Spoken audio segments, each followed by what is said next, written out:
Gracias, Jenny. Muchas gracias a todos. Buenas noches. Mi nombre es Clara Larrabiur y hoy voy a tener el placer y el honor de presentar el bloque Apostando por la Transición Energética. Y quiero para esto empezar presentando a los expositores que me van a acompañar esta noche. En primer lugar, a Silvia Dioses, que es subgerente de Sistemas de Gestión Empresarial de ISAREP, a Daniel Camac, Country Manager adjunto de Engie, y a Gael Dupuy, gerente general de H2 Perú. Todos hoy en día somos más conscientes de lo frágil que es el ser humano y cómo nuestras vidas se pueden ver afectadas rápidamente por algo que pasa en otro lugar de nuestro planeta. Y sin duda todos nosotros hemos escuchado sobre el calentamiento global y el efecto invernadero y la necesidad muy urgente y en realidad obligatoria de hacer algo al respecto. El Perú, al igual que todos los países del orbe, ha adquirido el compromiso de reducir las emisiones de gases de efecto invernadero y en nuestro caso en un 30% hasta el 2030. Además, el Estado está comprometido en fortalecer las políticas de adaptación a los impactos del cambio climático. En este sentido, asumir el reto de la transformación energética es mandatorio. Todos sabemos también que la energía se produce utilizando combustibles fósiles en su gran mayoría y que esto es lo que produce esta mayor contaminación, la mayor cantidad de emisiones de CO2. Y es por eso que ahora, a continuación, voy a presentar a Silvia Dioses, para que nos explique ISAREP de qué es lo que está haciendo en este proceso de transformación. Adelante, Silvia. Muchas gracias, Clarita. Buenas noches a todos. Es un placer compartir con ustedes y con tremendo panel. Muchas gracias por la invitación. Les saluda Silvia Lorena Dioses Farfán. Soy subgerente de Sistemas de Gestión Empresarial en ISAREP y esta vez les quiero contar cómo es que desde ISAREP apostamos por la transición energética y cómo vamos rumbo al 2030. Primero contarles de ISA. Somos parte del grupo ISA. ISA tiene 3 negocios, tiene 51 empresas, más de 4.000 empleados, tiene presencia en 6 países y uno de esos países es Perú. Y en Perú lo que hacemos es construir, operar y mantener las líneas de transmisión de alta tensión. Les cuento que en Perú estamos con Red de Energía, ISAREP, Transmantaro e ISA Perú. Estamos en 21 departamentos, más de 12.000 kilómetros de línea, 73% de participación en el mercado y hoy por hoy somos parte del grupo Ecopetrol. Nosotros tenemos un propósito que nos mueve, que es hacer conexiones que inspiran y tenemos una estrategia que es crecer con valor sostenible. Y es por ello que cuando hablamos de transición energética, nosotros esto lo tomamos muy en serio, tenemos un compromiso tremendo con la transición energética. Y por eso les quiero mostrar un video. Miremoslo.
Como habrán visto en el video, nosotros desde ISA-Red, como parte del grupo ISA, tenemos una visión de futuro al 2030.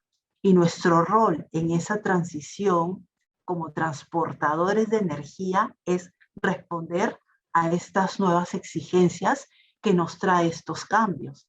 ¿Qué es para nosotros responder a estas nuevas exigencias? Pues brindar un sistema mucho más confiable, mucho más seguro, flexible, moderno, eficiente, que sea muy versátil, que pueda transmitir cualquier energía generada desde cualquier fuente, que pueda optimizar recursos.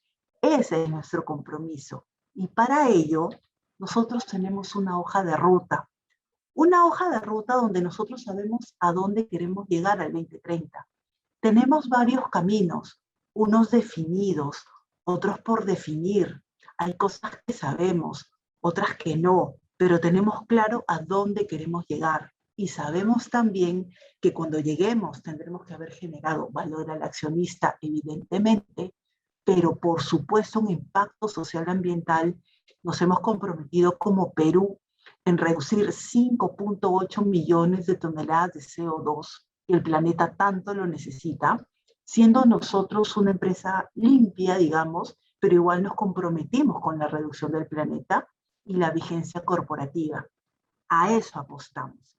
Entonces, lo que yo les voy a contar, y creo que no solo con el fin de contarles, sino que también les puede servir, es cuál es el recorrido que estamos haciendo desde la tecnología que acelera, poniendo a las personas en el centro y entendiendo que los ecosistemas están para escalar, porque solos no lo vamos a hacer. Por ejemplo, desde la tecnología. Entonces, con la tecnología que acelera, necesitamos un foco. Por ejemplo, en esta ruta, lo que nosotros estamos buscando, más certidumbre y más eficiencia. Y vamos a usar la tecnología para que nos ayude con ese fin. Usamos metodología BIM y a futuro vamos a llegar a los gemelos digitales. ¿Dónde lo estamos usando? En un proyecto emblemático para nosotros, un proyecto que se llama Coyayana, 788 kilómetros, a cargo de Consorcio Transmantaro. Refuerza el sistema interconectado nacional y beneficia sobre todo a la zona central y selva del Perú. Ahí verán el BIM 2D, el BIM 3D, que lo usamos en una subestación, Yungas en Ancash.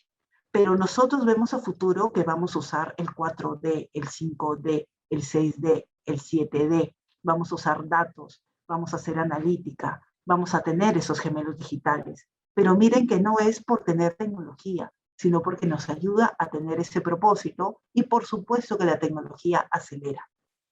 U otro ejemplo, ¿qué ganamos nosotros avanzando con la tecnología si no cuidamos los riesgos?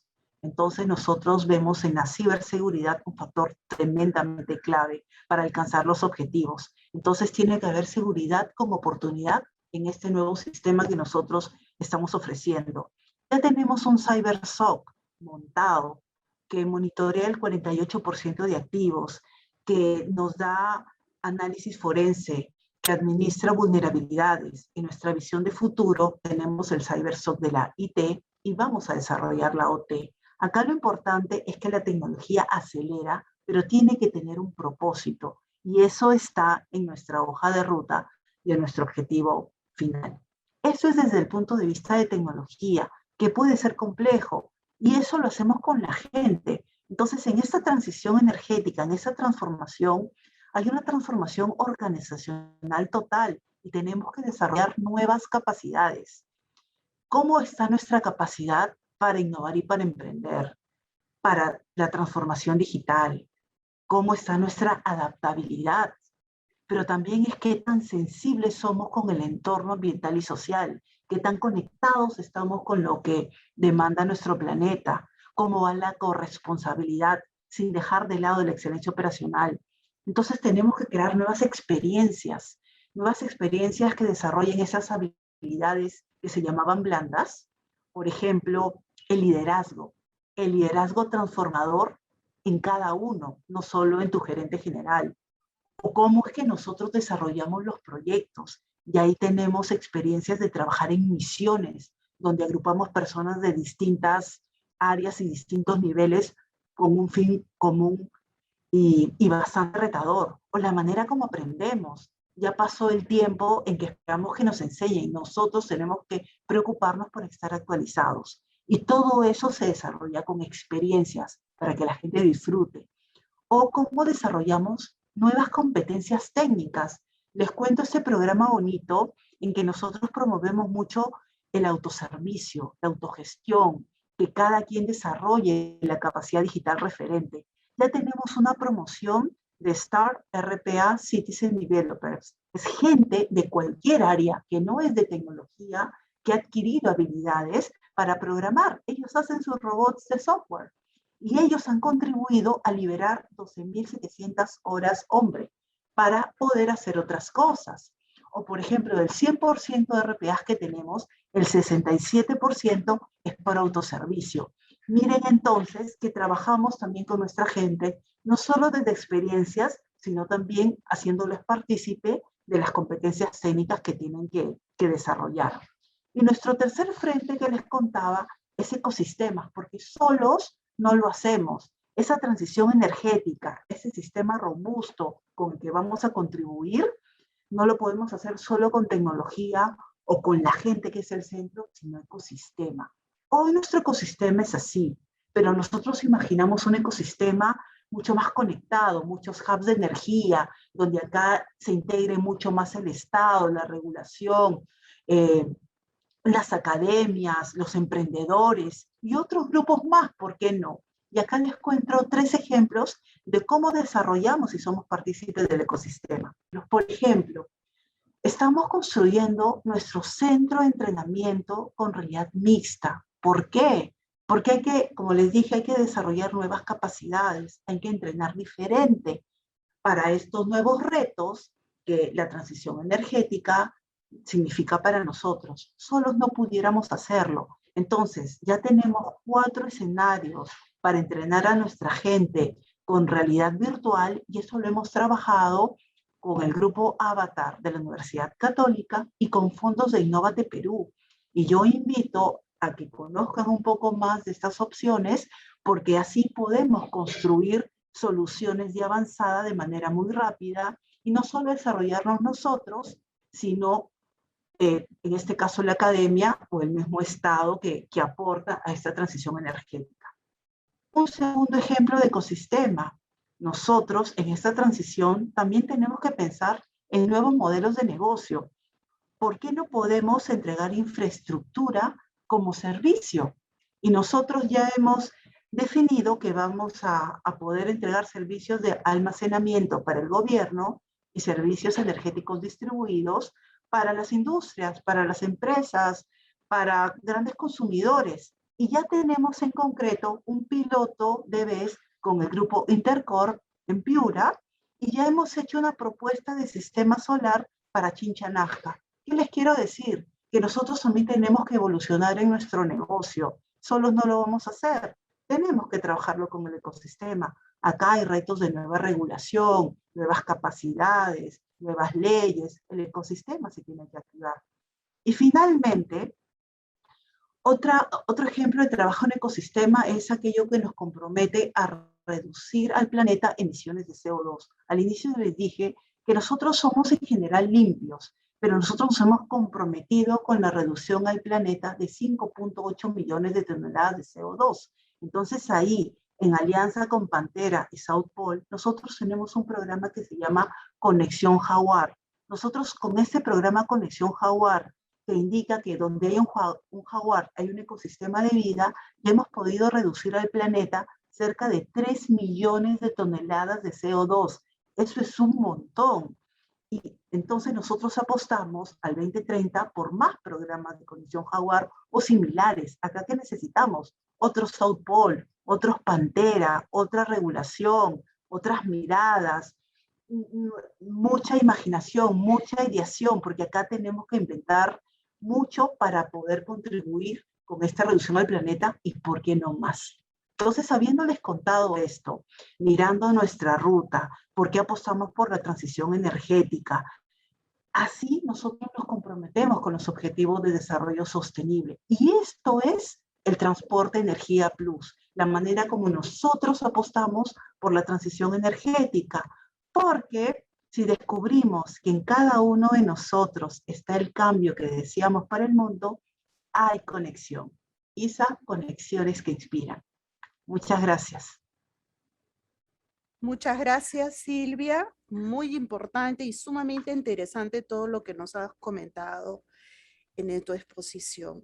Ahora tengo el placer de invitar a Daniel Camac para que nos explique cómo Engie está afrontando este reto de la transformación energética. Adelante, Daniel. Gracias, Clarita. Ok, bien. No, gracias por esta oportunidad. Lo que yo les voy a comentar es, bueno, una realidad, digamos, un ejemplo real de cómo transitar a este camino de la carbono neutralidad, ¿no? A través de un acuerdo que hace unos meses atrás logró el grupo Engie con la empresa Anglo American.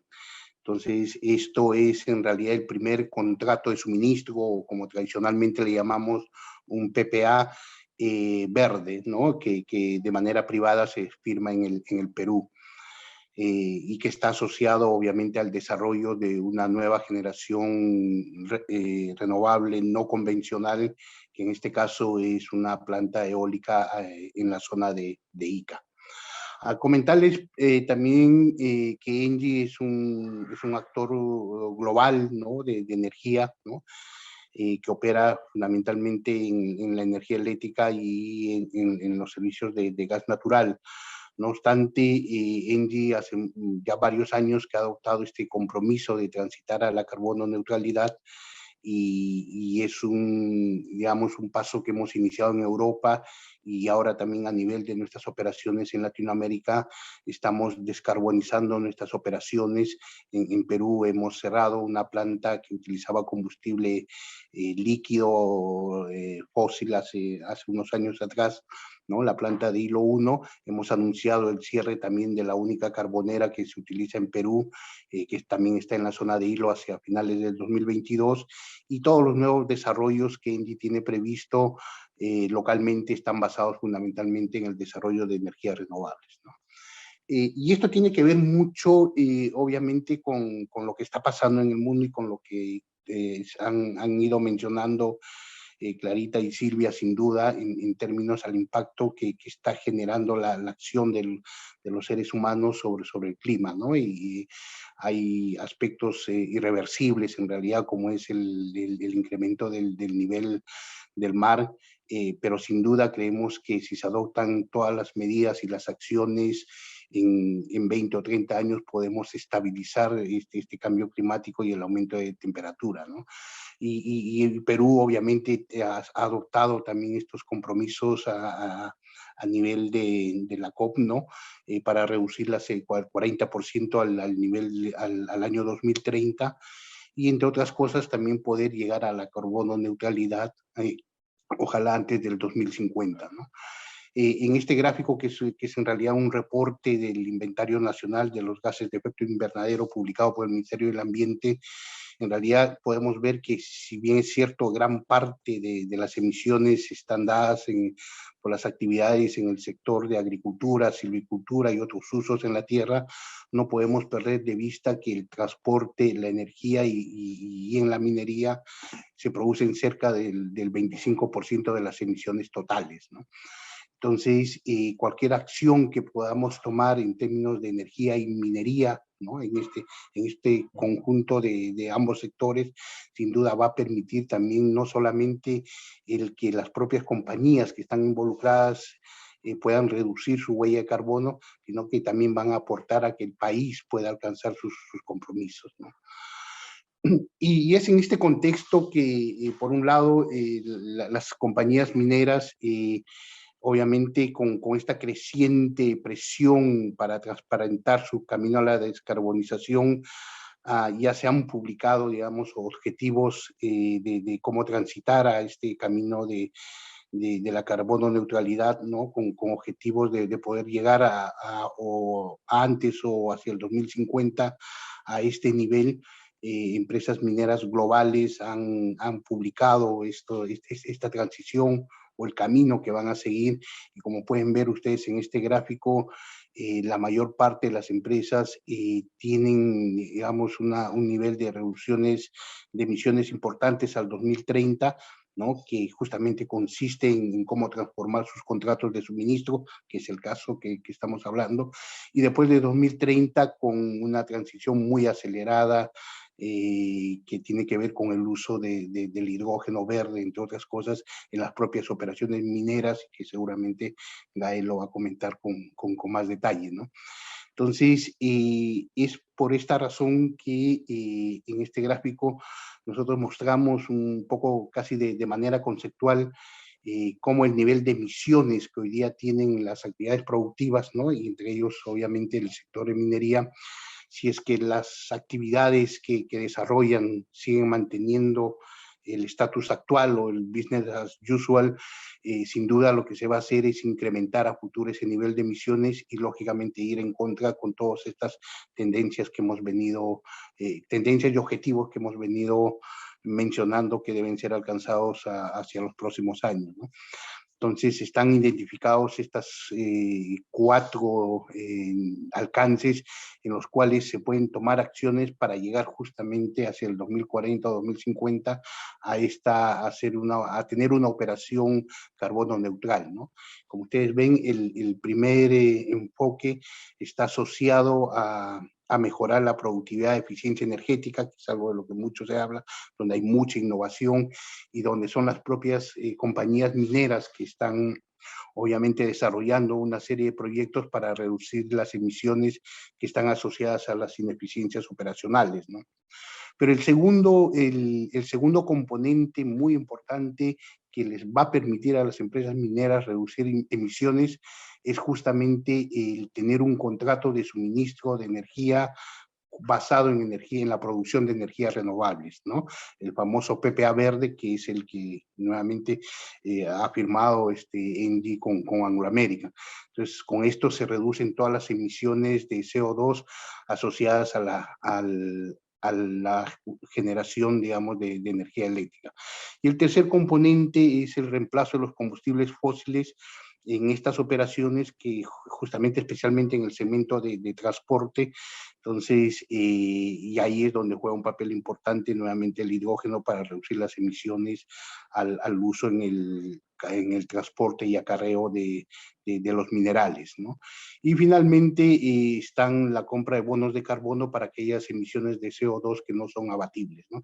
Entonces, si las compañías toman todas estas acciones, obviamente pueden alcanzar de la manera más rápida este objetivo de la carbono neutralidad, ¿no? Entonces, el contrato de ENGIE con Anglo American justamente se enfoca a la reducción de emisiones del alcance número 2 que se muestra en esta figura. Entonces, como les mencionaba, ENGIE tiene la descarbonización en el corazón de su negocio, ¿no? Ese es el core de las cosas que hacemos, y esto tiene que ver mucho con la transformación que hemos estado teniendo en los últimos años, ¿no? Entonces, pero estamos trabajando mucho en la transición hacia nuestras fuentes, a tener más generación renovable en nuestro portafolio de generación. Tenemos cerca un poco más de 30 gigavatios de capacidad de generación renovable, de ellos 14 las tenemos en Latinoamérica, pero preveemos crecer, digamos, en los próximos años, ojalá hasta 3 gigavatios, que es el objetivo que ENGIE se ha planteado, ¿no? Todo en generación renovable. Y no solamente lo que buscamos es que ENGIE transite en este concepto, ¿no? Lo que tratamos de hacer con estos contratos y otras soluciones que nosotros ofrecemos en el mercado es también ayudar a nuestros clientes en ese proceso de descarbonización, en ese compromiso que ellos tienen para alcanzar la reducción de emisiones, ¿no? Y esto obviamente lo hacemos con ENGIE, nuestras empresas locales, ¿no? Tanto de infraestructura como de servicios, y lo hacemos obviamente con el soporte del grupo, ¿no? de ENGIE, de los mercados globales que tenemos, y obviamente también del brazo de apoyo de ENGIE Impact, que es una empresa consultora de primer nivel a nivel global, también en desarrollos para reducción de emisiones, ¿no? Entonces, ¿qué es Punta Lomitas? Punta Lomitas es el nuevo desarrollo que se ha iniciado la construcción hace unas pocas semanas atrás. Va a ser la central eólica, por lo menos al momento que entre en operación comercial, que está prevista para el primer trimestre del 2023, va a ser la central eólica más grande instalada en el Perú, son 260 megavatios, ¿no? Y con un promedio de energía anual de cerca de 1.152 gigavatios hora, ¿no? Punta Lomitas es una de las primeras centrales que va a tener renovable, no convencional, que va a tener un factor de planta superior al 50%, ¿no? Lo cual, pues, sin dudas, hace que este nivel de eficiencia también permita que los costos de producción sean al menor costo y, lógicamente, tener un precio súper competitivo para el mercado, ¿no? El proyecto no solamente considera el parque eólico de producción de energía, sino que también tiene la infraestructura de transmisión, ¿no? Tan importante como lo ha señalado Silvia, que consiste en este caso de su estación, de dos subestaciones eléctricas y una línea de transmisión en 220 kV, ¿no? De 60 kilómetros, que va a permitir conectar el parque de Punta Lomitas al sistema interconectado nacional, ¿no? Esperamos con esto reducir cerca de 575,000 toneladas de CO2, ¿no? Menos en el medio ambiente. Y está ubicado, como les había comentado, en la zona de Ica, ¿no? Específicamente en la zona de Ocucaje y Santiago, ¿no? Además, Punta Lomitas también forma parte de este pipeline que tiene ENGIE Energía Perú, ¿no? De poder incorporar, ojalá, un poco más de 1.000 megavatios, ¿no? Que es lo que estamos trabajando de generación renovable no convencional en los próximos años. Anglo American, como todos sabemos, también es un actor global, ¿no? En la minería, ¿no? Produce principalmente cobre, ¿no? Y platino y níquel y magnesio también a nivel mundial. Fíjense, tiene una meta de reducción de emisiones de 30% al 2030 y alcanzar la carbono neutralidad hacia el 2040, ¿no? Exactamente lo que estamos hablando. Entonces, ¿cómo se alcanza esa carbono neutralidad? Con contratos de suministro verde a nivel global, en todas sus operaciones, Perú, Chile, Sudáfrica, etcétera, ¿no? Y en Perú es básicamente su proyecto Quellaveco, ¿no? Que, como saben, es un proyecto que que está ya iniciando las operaciones, ¿no? Es una inversión de más de 5.3 billones de dólares, ¿no? Y tiene una vida estimada de aproximadamente 30 años. Entonces, lo que va a hacer ENGIE es justamente proporcionar toda la energía con cero emisiones que va a utilizar Quellaveco, ¿no? En total de sus operaciones a lo largo de esta vida útil. Entonces, específicamente, ¿en qué consiste este último acuerdo al cual se ha logrado o se ha alcanzado entre ambas compañías? Como les decía, hasta antes de este contrato, todas las energías renovables no convencionales que están instaladas en el Perú provienen de las subastas que son encargadas por el Estado, ¿no? A través del Ministerio de Minas, Yocinelmin, y que además tienen subsidios para garantizar su desarrollo, ¿no? Que además es una componente que está en la tarifa eléctrica. Este es el primer proyecto renovable no convencional que no genera impacto en las tarifas de los consumidores finales, no ha necesitado, digamos, de estas subastas garantizadas del Estado, sino que nuevamente responde a un acuerdo comercial, ¿no? Que busca, obviamente, que considera los aspectos técnicos, económicos, ambientales que hemos señalado, ¿no?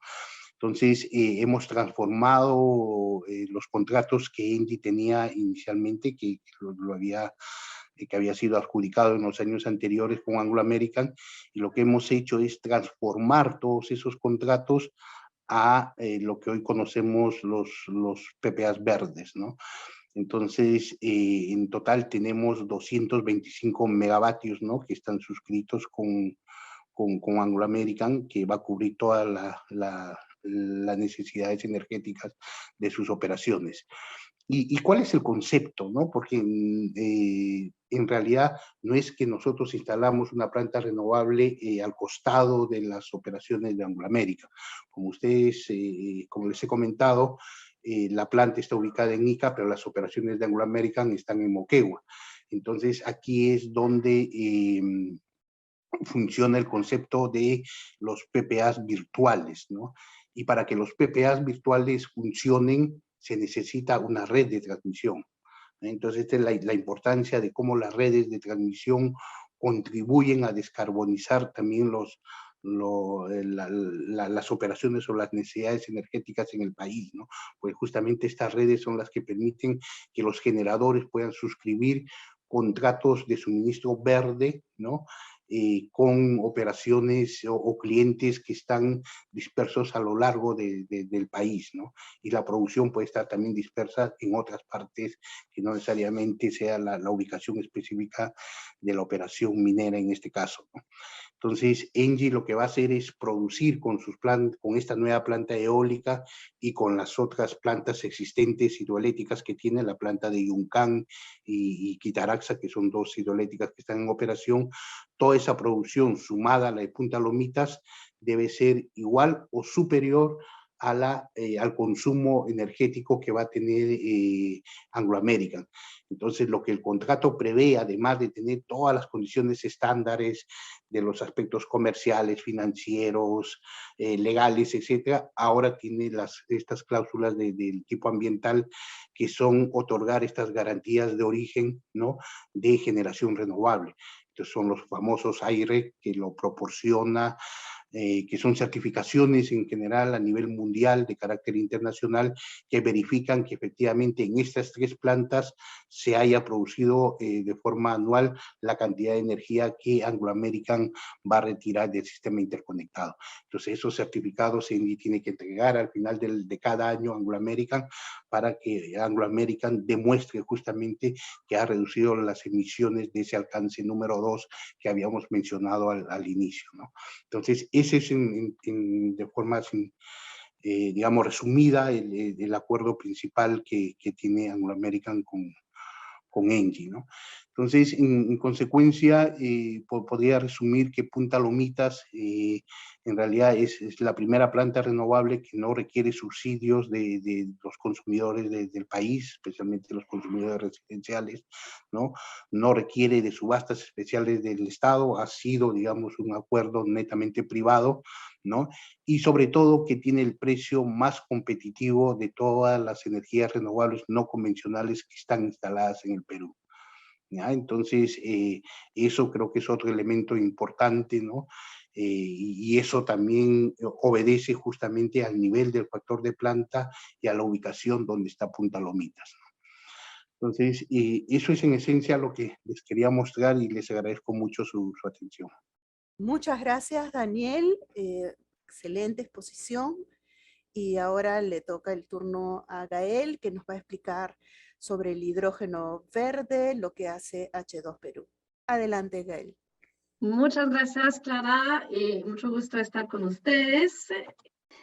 Entonces, vamos a hablar ahora del potencial que tiene Perú para lograr la carbono neutralidad a través del hidrógeno verde. Antes que todo, unos elementos de contexto, como lo estaba comentando Clara en su introducción, estamos viviendo una emergencia climática sin precedentes que nos exige de emitir CO2. Y en ese contexto, como lo están viendo ahí, se está proyectando a nivel mundial que estamos entrando en la era del gas y más específicamente en la era del hidrógeno verde. Aquí a la izquierda están viendo las proyecciones de demanda en hidrógeno verde por sector, que está aumentando de forma fuerte, y a la derecha está viendo en consecuencia el aumento de la producción de hidrógeno, y se ve ahí el aumento de la producción de hidrógeno verde principalmente y también de hidrógeno azul. Vamos a ver justamente de qué se trata. De forma muy resumida, ¿cuáles son las características del hidrógeno?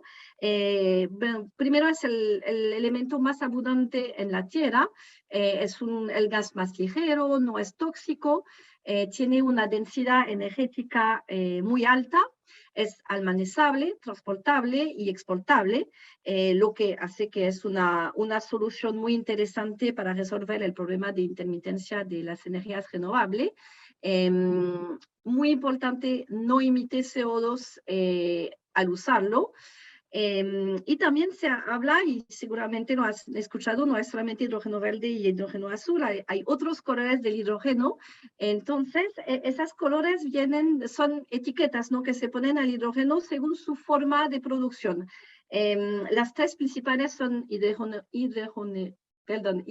gris, hidrógeno azul y hidrógeno verde. El hidrógeno gris tiene altas emisiones en su forma de ser producido, porque es a partir de hidrocarburos. El hidrógeno azul es dicho de bajas emisiones, porque ahí el CO2 emitido se captura y se almacena. Y tenemos el hidrógeno verde, que corresponde a un hidrógeno con cero emisiones en su producción y entonces cero producciones en su uso, por eso es denominado hidrógeno verde.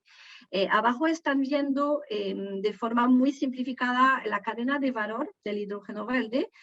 Primero necesitamos la energía renovable para realizar el proceso de electrolisis, a través del cual separamos del agua las moléculas de oxígeno y las moléculas del hidrógeno, y después ese hidrógeno se puede transportar hasta llegar a su destino, a su uso final, que puede ser a través de batería, combustible, transporte o procesos industriales.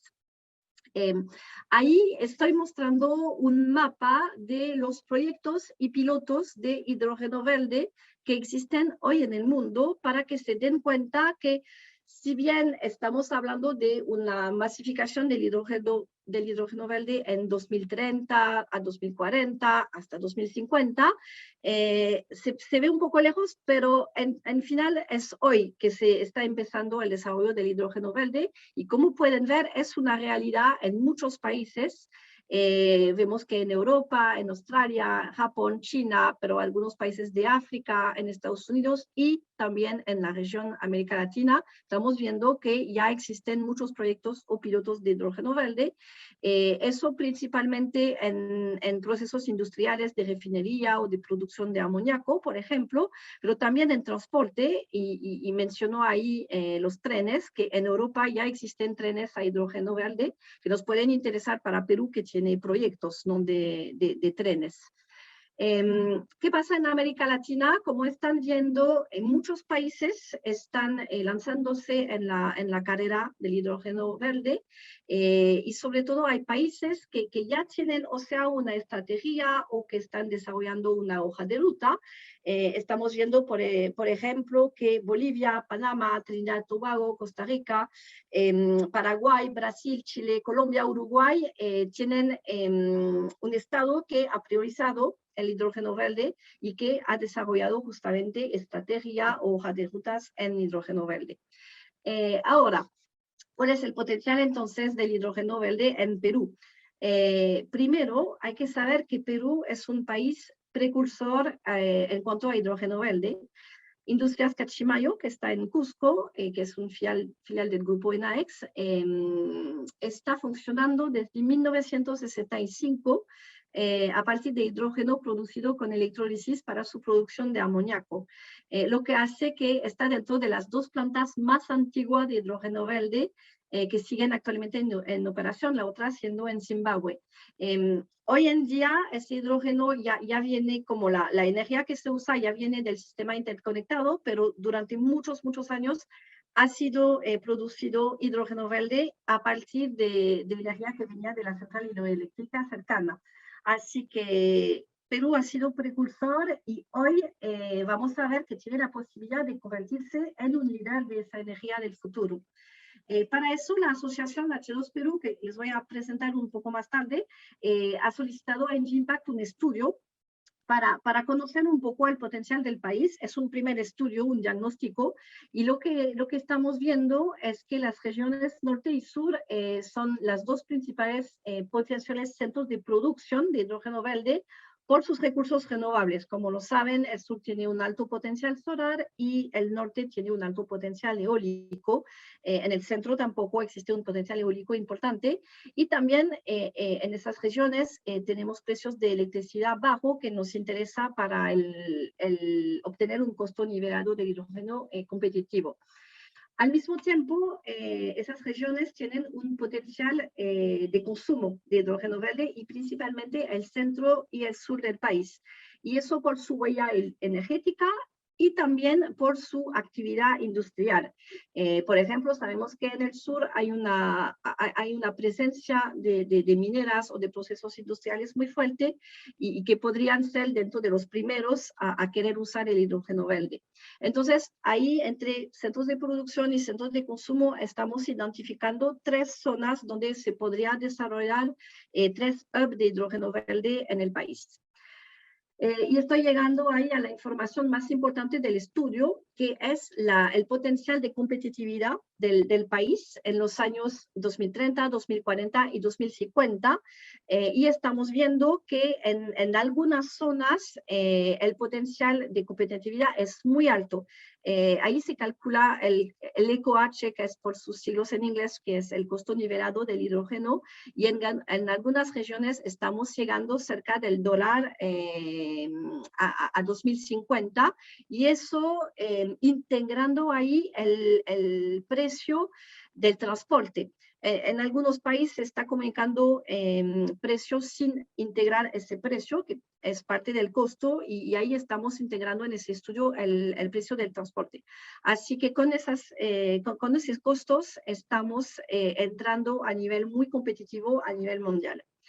Y les comento un poco ¿por qué hemos hecho ese estudio? Porque se ha creado a inicios del año, en febrero de 2021, la Asociación H2 Perú, Asociación Peruana de Hidrógeno, porque justamente imaginábamos ese potencial, pensábamos que en Perú se podía impulsar el desarrollo de esa energía sostenible, y pensamos que es clave para lograr una economía descarbonizada, generar una nueva industria respetuosa con el medio ambiente y capaz de crear empleo y de inyectar nuevas competencias en el país, respondiendo a varios de los ODS, ¿no? que queremos cumplir.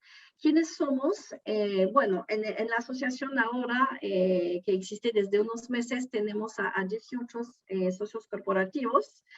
Tenemos también a 2 socios estratégicos, Engie Impact y Inicio, que nos apoyan mucho a nivel técnico, y tenemos varios aliados, diversas asociaciones nacionales de la región, pero también la Universidad Católica del Perú, que se acaba de sumar como aliado, la Sociedad Peruana de Renovable, también con quien estamos desarrollando unos proyectos en común.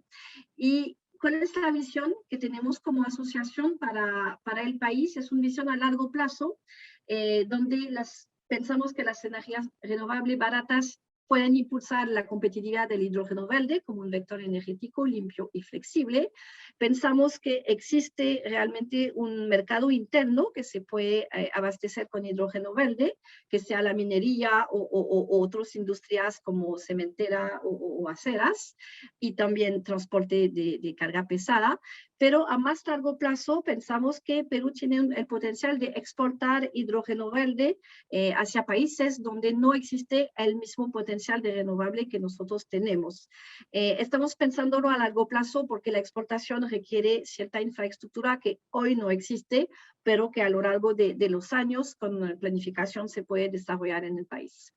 Y para terminar, un poco comentarles cuáles son los beneficios, ¿no?, que estamos viendo, porque al final el hidrógeno verde es un medio para lograr una transición justa hacia la carbono neutralidad, porque permite mitigar el cambio climático, permite diversificar la economía del país, permite un cierto desarrollo social, creando empleos y nuevas competencia en el país, y permite innovar y desarrollar nuevos proveedores.